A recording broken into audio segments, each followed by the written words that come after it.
وبه نستعين وهو خير ناصر ومعين. السلام عليكم جميعا ورحمة الله وبركاته. وعليكم السلام ورحمة الله. Today we are commemorating the death anniversary of Imam Hassen al-Askari.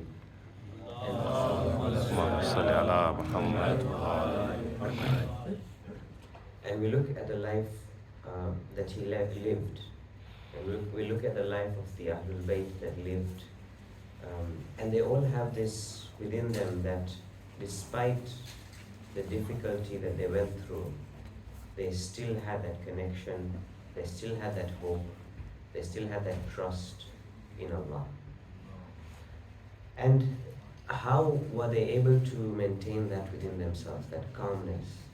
If you look at our lives, when we are faced with some difficulty, and if we were to observe ourselves and what's happening within ourselves, there's as though there's a huge storm that is happening. That how our mind goes from here to there. How is it that these individuals are able to maintain that calm?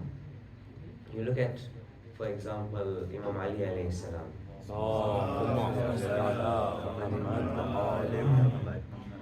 Where in some of his battles, like Siffin for example, some reports mention that he is 2 arms length away from defeating Muawiyah.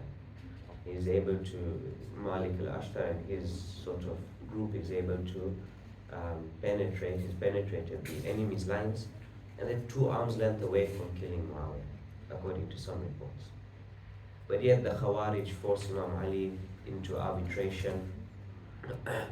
Yet in that situation, I mean, it's a very difficult situation. Imam Ali maintains his calm. And because of him being calm, he's able to make rational decisions. And we find this across the board. We find the Prophet in the conquest of Makkah, he enters Makkah as the one who has power. He can do anything. He can destroy all these people and cut off the enemies once and for all. But he is calm. And he thinks, everybody's excited in his army. He said, Al-Yawm Yawmul Malhama. Today is the day of bloodshed. They wanted the blood, the revenge of what they had done to the Prophet. The Prophet turns around and says, Al-Yawm Yawmul Marhama. Today is the day of mercy. This is the message of the Prophet and the Ahlul Bayt. How is it that he's able to control his emotion at that point? Certainly there were people amongst the Prophet who couldn't manage their emotions. They wanted revenge. But yet the Prophet in that moment is merciful. In our lives, some people do something to us. And when we are faced with them, we feel within ourselves anger, hatred. And had we the opportunity to have revenge, we would have done so, because we haven't controlled ourselves like the Prophet and the Ahlul Bayt. So it comes down to how is it that they're able to do this? And to do this, we need to understand how our body and our emotions and our mind works. And to do that, we need to reflect on ourselves. We need to look within ourselves. The Quran says, أَفَلَا يَتَفَكَّرُونَ فِي أَنفُسِهِمْ. Do they not ponder within their own selves? See, many a time within our communities, we go through situations without reflecting on our own emotions, on what is happening within us. Sometimes we are feeling what we're feeling, but we don't know why we're feeling what we're feeling. Perhaps there was something that triggered it, but how would we know? Until we were to sit down and think about it and reflect. We find the Prophet would have many times, and likewise Imam Ali and the other Imams, many times they would be alone. Nobody would talk with them. They would have their own reflection. We find this particularly glaring within the life of the Prophet, where he would go to the cave and reflect there. So, first of all, we need to look within ourselves. We need to recognize and realize what is going on within ourselves. And sometimes it's a very arduous, long, scary process, but it's a necessity. In fact, hadith from the Ahlul Bayt, whoever man lam yuhasib nafsahu falaysa minna. Whoever is not accountable for their own selves is not from us. We have to be accountable. What is it that we're doing? Why is it that we're doing what we're doing? And particularly, why are we feeling what we're feeling? Now, sometimes we get angry at people close to us because it's easy to get angry at those who are close to us, particularly those who have no power. Our children, for example. It's easy to remove anger at our children. This is just an example, and there may be exceptions. But because the children are young and they don't really have strength and we have an upper hand over them until a certain point, of course. And we tend to take out our anger on them without realizing that, hold on, I'm stressed because something happened at work and now I'm taking out bicharo at the children. So we have to have that time before that outlet happens to reflect and realize. And the Quran emphasizes reflection and looking at us within. Some psychologists, for ease of explanation of this process of the brain, divide the brain into three parts. There's the reptile brain. Now the reptile brain, if you look at a reptile, a lizard, if you go to the lizard with some green leaves, it still runs away. The reptile brain is that which is running away. It's making us safe from anxiety, from any fear, from anything that may happen. So if we look at ourselves that sometimes we are scared of doing something and we make a ton of reasons that I can't do this because A, I'm not good enough, or B, what will others think, or C, and we make an entire story within ourselves. But if you are to reflect, if you look within, say, actually, I am good enough. If you think about it, I have some experience in this. I can do this, and it really doesn't matter what others think about me. And we find this in the life of the Ahlul Bayt, that time and time again, they may have gone against the popular opinion, despite it being very unpopular. And they didn't care about what others thought as long as what they were doing was right. We look at classical example on the plains of Karbala, that Hur is in a position of power. He is a commander. He is given that if he wins this battle, he will have no doubt power, position, wealth, anything, you name it. But he goes against the popular opinion. And he joins Imam Hussein's army, which he knows strategically that it's an army that's going to be killed. But yet he does what's right. When the Quran mentions this beautiful story, when Fir'aun tells the magicians come to Fir'aun and they tell him, will we have a reward? He said, of course. And you will be of those raised high. So they were happy. When Musa throws his sticks, the Quran mentions that the magicians kharru sujjada, they went straight into prostration. And Fir'aun tells them, innahu lakabirukum, he is your big one, he is the one who taught you. I will لَأُقَطِّعَنَّ أَيْدِيَكُمْ وَأَرْجُلَكُمْ مِنْ خِلَافٍ, I will cut your hand and your leg from opposite sides. وَلَأُصَلِّبَنَّكُمْ, and not only that, I will give you the worst punishment, I will crucify you. What do they say? La there, we don't care. آمَنَّا بِرَبِّ مُوسَى وَهَارُونَ, Allah. we believe in the Lord of Musa and Harun. They had seen the reality. Likewise, within our own selves, there are positions and there are points in our life where we realize that something is right. Now it's up to us if we stand up to that right. And how do we train this conscience? Because our conscience knows sometimes that something is right. But we justify it. Say, maybe someone else will come and help them.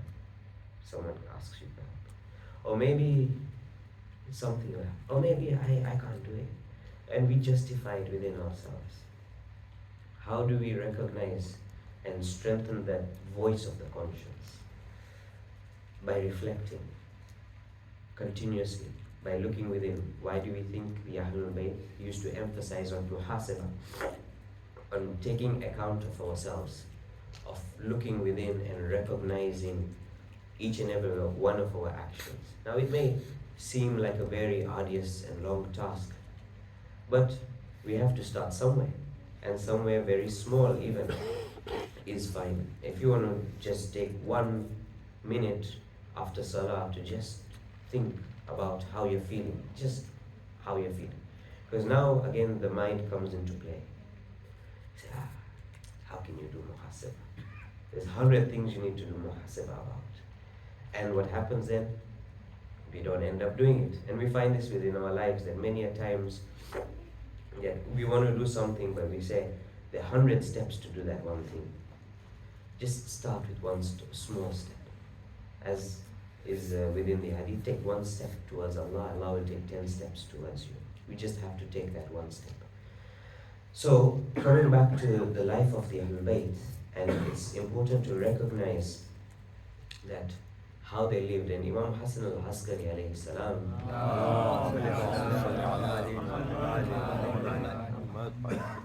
lived in a time which was very difficult, and he's living within the reign of 3 Abbasid caliphs, and he is in prison most of the time. He isn't interacting much with his Shia, but of course by that time there's an entire network of interaction with the Shia, if not directly, indirectly. But in this point in time, and we find this in the other Imams also, there's still this calmness and there's still this connection with Allah. In our lives, when we are faced with a continued difficulty, we tend to blame. Sometimes we tend to blame God Himself. Yeah, Allah, why did you do this to me? Why me? And sometimes it may be the smallest of things. We may be in an accident or whatnot, and we tend to blame instead of having tawakkul. Say, okay, we are in this situation. How can we make the best of the situation? How can we... There's nothing we can change. Again, the mind comes into play and makes the stories. If only I was not here. If only I didn't go out. If only, if only, if only. If only. But you are here. Thinking about the past will not change the now. And thinking about what will happen, again, will not change the now.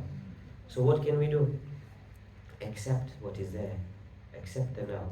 Have tawakkul in Allah. And this is, it may seem very simple, but in our own lives, we have to have that tawakkul like the Ahlul Bayt, and then we will be able to live a life like them. That in battles, in being prosecuted, in being in prison, they still have that love of Allah. They still have that trust in Allah. Because they can't fight that situation. Many a time we fight the situation. Or I have been afflicted with this. Or my children, or my family, or my parents have been afflicted with this. Okay, what can you do in that situation? You're going to get stressed, you're going to fight, you're going to do what you can. Mentally, can you do anything? No. Mentally. You may be able to do things, and you don't not do things. You do the most you can. But in our mental struggles, if we tend to fight, it's no use. Submit to the will of God. Do the best in your capability physically and of course mentally, but don't fight that which you can't change. That doesn't mean you don't go and change. Doesn't mean you go and don't do your best. Do your best, but don't succumb to that fear. Anyway, you look at the Ahlul Bayt, Imam Hassen al-Askari in this situation.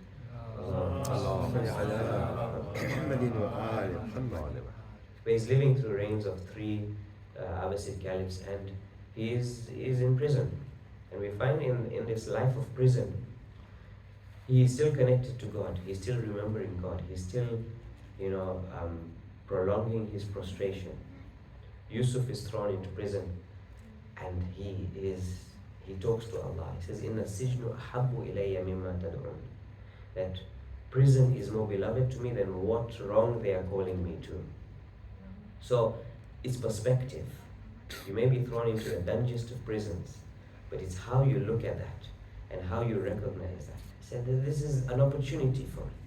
And we are all placed in difficulties, tribulations, but if we see it as an opportunity, it changes the way we see life. Imam Hassen Askari alayhi salam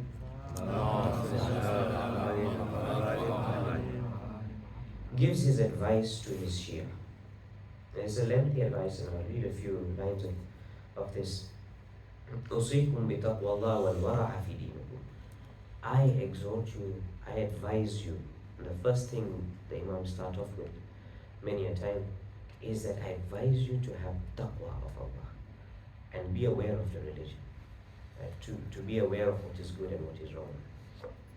Be conscious that in every situation that we're in, and the way they reacted was because of taqwa. They know that at the helm of it is Allah, that everything is from Allah.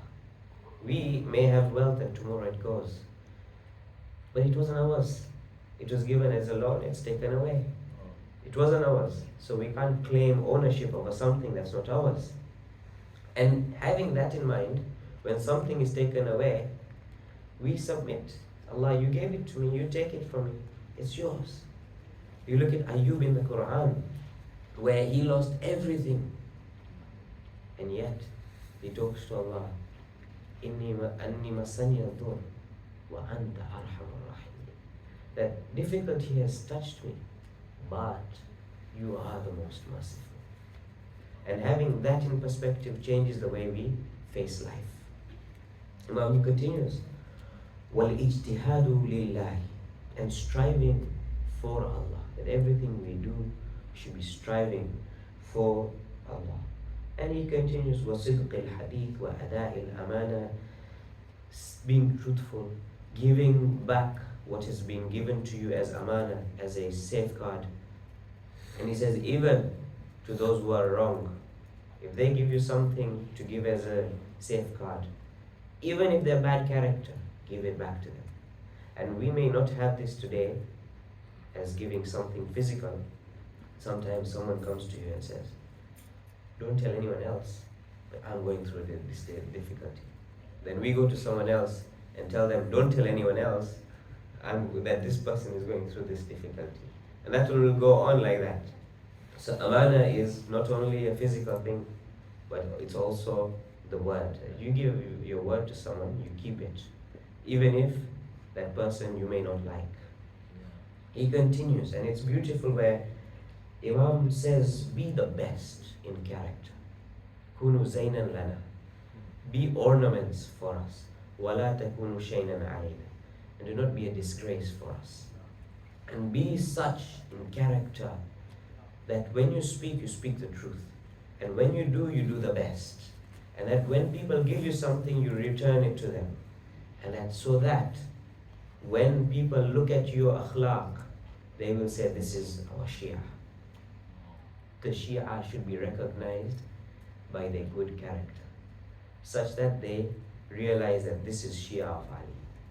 That these people have the best akhlaq. That whenever you give them something, they give it back. Whenever you ask them for help, they will help you.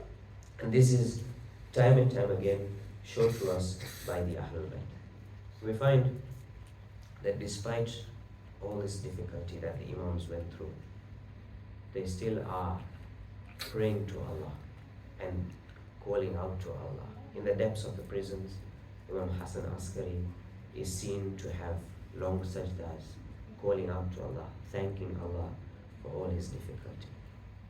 We go onto the plains of Karbala, where we see in that last moment where Imam Hussein is lying down, and some reports mention that he's been attacked so many times, he's injured and he's lying down. And yet, in that point and time, he goes out to Allah. He beseeches Allah. And a poet depicts this: تَرَكْتُ الْخَلْقَ غُرًّا لِكَيْ أَرَاكَ وَأَيْتَمْتُ إِيَالِي لِكَيْ أَرَاكَ فَإِنْ قَطَّعُونِي إِرْبًا إِرْبًا لَمَا هَانَ فُؤَادِي إِلَى سِوَاكَ. Oh God, you cut me into I've left everything for you. I've left my children as orphans. And even if they were to cut me into pieces, my heart will not turn towards anybody but you. ألا لعنة الله على القوم الظالمين وسيعلم الذين ظلموا أي منقلب ينقلبون. We pray to Allah for us becoming like the Ahlul Bayt in our character. We pray to Allah for all the Mahrumin that have passed away with a Surah Fatiha, but before that, Salawat ala Muhammad wa alihi. اللهم صل على